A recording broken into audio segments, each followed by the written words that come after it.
হচ্ছে যে বিজেপি বনাধিকার আইন, যেটা ইউপিএ সরকার মনমোহন সিংজি তৈরি করে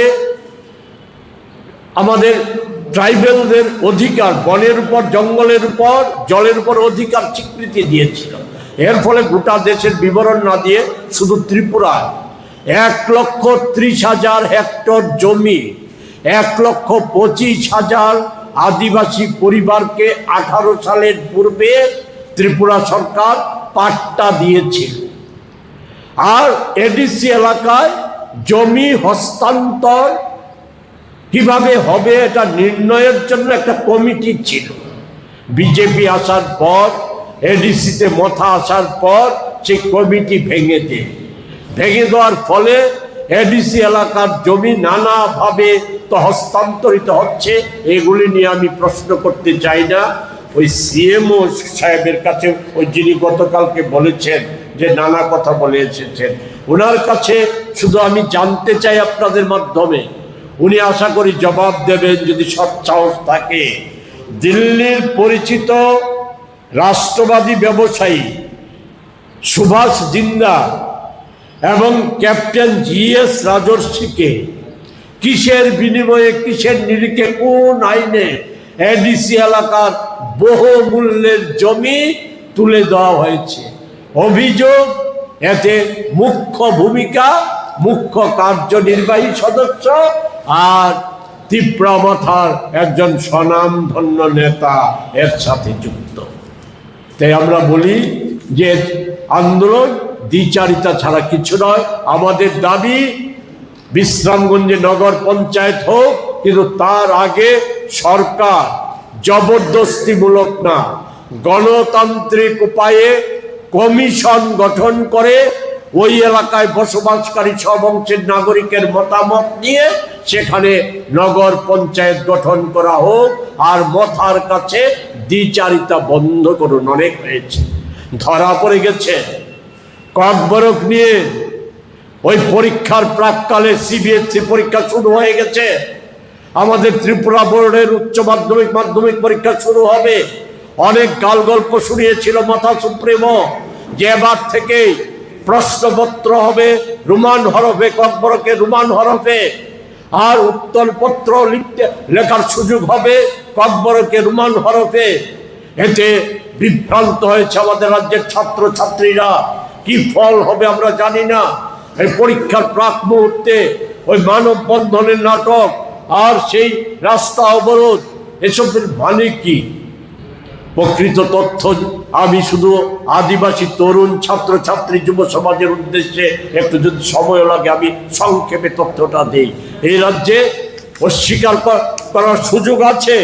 1897 সালে আমাদের রাজ্যের দৌলত আহমেদ নামে এক শিক্ষাবিদ প্রথম ককবরক ভাষার ব্যাকরণ রচনা করে একে সমৃদ্ধ করেছে। 1899 সালে রাধামোহন ঠাকুর, দেববর্মন, উনি ঠাকুর উপাধি পেয়েছিলেন, উনি একে সমৃদ্ধ করেছিলেন।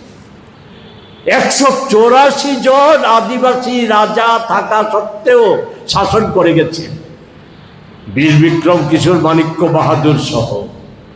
ককবরক ভাষার উন্নতি কল্পে, ককবরক ভাষার লেখন, পঠন পাঠন এবং শিক্ষা ক্ষেত্রে তার সংযোজন, এই ক্ষেত্রে ভূমিকাটা কি ছিল? যদি কিছু থেকে থাকে প্রকাশ্যে নিয়ে আসুন। ককবরক ভাষার প্রথম স্বীকৃতি, সরকারি ভাষা হিসাবে স্বীকৃতি আমাদের 1979 সালের 19শে জানুয়ারি হয়েছে।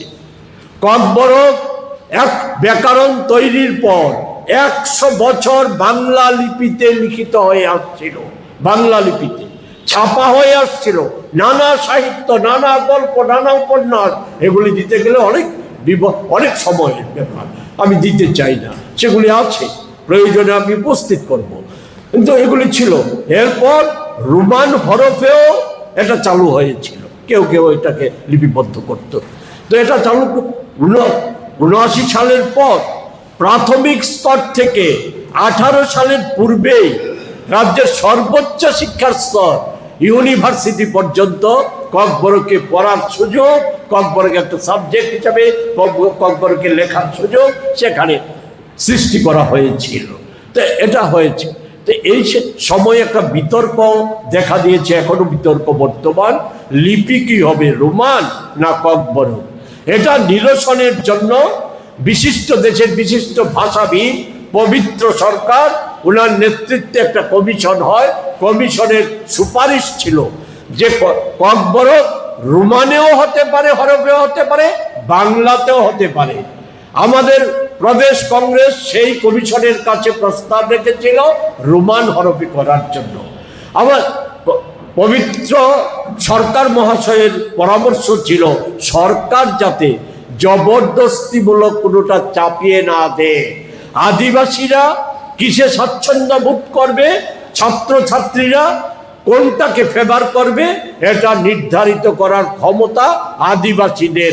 তারা যাতে এটা চূড়ান্ত করে, এটাই স্বাভাবিক, এটাই হওয়া উচিত। আমরা সাথে এটা সম্পর্কযুক্ত জড়িত যে ইদানিং অতি সম্প্রতি রাজ্যে আমরা যে জিনিসটা দেখছি, একটা অস্থিরতা তৈরির চেষ্টা হচ্ছে শাসক জোটের তরফ থেকে। আমি সাধারণ আইন শৃঙ্খলার কথা ছেড়ে দিয়েছি, আমি নারী নির্যাতনের কথা ছেড়ে দিয়েছি, নারীদের ঘরে নিরাপত্তাহীনতার কথা ছেড়ে দিয়েছি, নিগু মাফিয়া বাণিজ্য, জমির দালালি, এইসব আমি ছেড়ে দিয়েছি, নেশা বাণিজ্য এসব আমি ছেড়ে দিয়েছি। কিন্তু শাসক জোটের অভ্যন্তরে যে কাজিয়া, যেই ধরনের হুমকি ধমকি,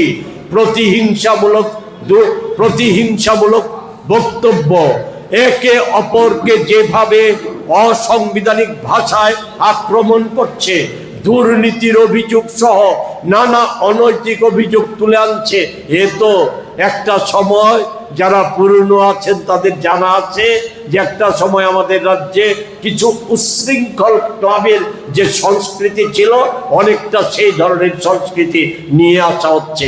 এতে দুঃখের বিষয়, এতে লিপ্ত হয়ে গেছে। একটা সময় ছিল নিচু তলায়, মাঝারি তলায় রক্তাক্ত সংঘর্ষ, আজকে এটা উপর তলায় সর্বোচ্চ স্তরে চলে এসেছে। স্বয়ং মুখ্যমন্ত্রী, মাননীয় মুখ্যমন্ত্রী এতে যুক্ত হয়ে গেছে। মাননীয় মুখ্যমন্ত্রী দুর্নীতির অভিযোগ তুলছেন, সংবিধান লঙ্ঘনের অভিযোগ তুলছেন, সাংবিধানিক ক্ষমতা অপপ্রয়োগের অভিযোগ তুলছেন। ব্যবস্থা নেওয়ার ক্ষেত্রে কার্পণ্য কেন? ওনার কথা, ওনার নির্দেশ পুলিশ মান্যতা দিচ্ছে না কেন? অনেক ঘটনা আমি আছে এখানে, সাংবাদিকদের সম্পর্কে, ওই সম্পাদকের বাড়ির সামনে খুনের হুমকি দেওয়া সম্পর্কে, সাংবাদিকদের ওই যে অবস্থান থেকে যে সমস্ত বিষয় উঠেছে সেই সম্পর্কিত বিষয় এখানে সবিস্তার উল্লেখ করতে চাই না। কিন্তু যেটা বলতে চাই যে উনি বললে পর কে এফআইআর রেজিস্ট্রি হয়, উনি না বললে এফআইআরও রেজিস্ট্রি হয় না। এটা মানে গণতন্ত্রের সংবিধানের চতুর্থ স্তম্ভের ক্ষেত্রে এটা প্রযোজ্য হয়ে গেছে যে পত্রিকা সম্পাদক মুখ্যমন্ত্রীর বিধানসভা কেন্দ্রে ওনার বাড়ি, সেখানে রাস্তা অবরোধ করে, জাতীয় সড়ক অবরোধ করে, ঘন্টার পর ঘন্টা অবরোধ করে, এটাও বেআইনি। অবরোধ করে পুলিশ নির্বাক ভূমিকা। তার ওনাকে খুনের হুমকি দিল, থানায় এফআইআর করলো, এফআইআর রেজিস্ট্রি হয় না যতক্ষণ না মুখ্যমন্ত্রী মুখ খুলেছে। তো এই রেজিস্ট্রি হওয়ার পর আজকে তো 5 দিন, আসামিদের কি হলো? একজনের গ্রেপ্তারের খবর আছে না? গ্রেপ্তারের খবর নেই। উপরন্তু খবর হচ্ছে কি, গতকালকে ওই এলাকায় একজন প্রতিষ্ঠিত ব্যবসায়ী, আগরতলার প্রতিষ্ঠিত আইনি ব্যবসায়ী, কাঠের ব্যবসা করে, কোর্টের অর্ডার আছে, বিধায়কের ভাই নাকি ওনাকে হুমকি দিয়েছে যেটা ছেড়ে দিতে হবে, না হয় বুলডোজার চালিয়ে ভেঙে গুড়িয়ে দেওয়া হবে, দখল নিয়ে নেওয়া হবে, যদি না দেয় ওনাকে খুন করে ফেলা হবে। উনি এফআইআর দাখিল করেছেন, রেজিস্ট্রি হয়নি। আমরা কংগ্রেস দল মন্ত্রী সুধাংশু দাস প্রকাশ্যে ঘুষ দেওয়ার দুর্নীতির কথা স্বীকার করার পর আমরা এফআইআর দাখিল করেছিলাম, আজও রেজিস্ট্রি হয়নি। তাহলে মুখ্যমন্ত্রীর এই সমস্ত বক্তব্য, জিরো টলারেন্স বা এডিসি সম্পর্কে দুর্নীতির অভিযোগগুলি, এগুলি সুরাহা করার এগুলি নিরসনের বা এগুলি সম্পর্কে ব্যবস্থা গ্রহণের সব দায়িত্বই তো উনার। তো উনার কথা, উনার সিদ্ধান্ত এখন তো দেখা যাচ্ছে একটা কাগজের টুকরোর যা মূল্য আছে, উনার সিদ্ধান্তের সেই মূল্যই নেই। উনার বক্তব্য উদয়পুরে ওই আদালতে একজন সম্পাদক, পত্রিকা সম্পাদক, উনাকে হুমকি প্রদর্শন করা হলো, মুখ্যমন্ত্রী নিন্দা জানালেন সমাজ মাধ্যমে, পুলিশকে নির্দেশ দিলেন, এফআইআর রেজিস্ট্রি হলো, এরপরে কি? কিছুই নেই। ফলে এই জায়গায় দাঁড়িয়ে সাধারণ মানুষের নিরাপত্তাহীনতায় ভুগবে, এটাই স্বাভাবিক। সেই জায়গায় শুধু এই আবেদনটা করে শেষ করব, সংবাদ মাধ্যম গণতন্ত্রের চতুর্থ স্তম্ভ, দেশ রক্ষায়, দেশের গণতন্ত্র রক্ষায়, রাজ্যের গণতন্ত্র, রাজ্যের সংস্কৃতি এসব রক্ষায় একটা গুরুত্বপূর্ণ ভূমিকা প্রতিপালন করতে পারেন। সেই ভূমিকা প্রতিপালনে আপনাদের কাছে বিনীত আবেদন রেখে শুধু একটা কথা স্মরণ করিয়ে দিতে চাই, আমাদের দেশের বর্তমান শাসক গোষ্ঠী সংবাদ মাধ্যমের স্বাধীনতায় বিশ্বাসী না।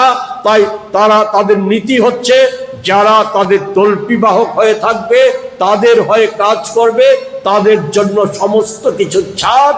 আর যারা তার বিরোধিতা করার চেষ্টা করবে বা সত্তা তুলে ধরবে, সত্য অন্বেষণ করবে, বের করার চেষ্টা হবে, তাদের হয় স্থান হবে জেলখানায়, নতুবা খুন হয়ে যেতে হবে, নতুবা যে কোনো ধরনের নির্যাতনের মুখোমুখি হতে হবে।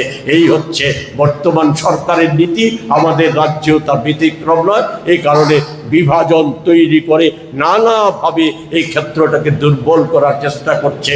আমরা আবেদন করব প্রদেশ কংগ্রেসের পক্ষ থেকে, রাজ্যের সার্বিক স্বার্থে, জনকল্যাণে আপনারা আরও ইতিবাচক ভূমিকা আরও বেশি করে নেবেন এবং আমাদেরকে, আমরা যে আন্দোলনের ময়দানে আছি বিষয়গুলি নিয়েও আমরা আগামী দিনে বৃহত্তর আন্দোলন গড়ে তুলব, সেই সম্পর্কে আপনাদের সহযোগিতা কামনা করে আমার কথা বলা শেষ করছি। সকলকে ধন্যবাদ। আমার সাথে অতুল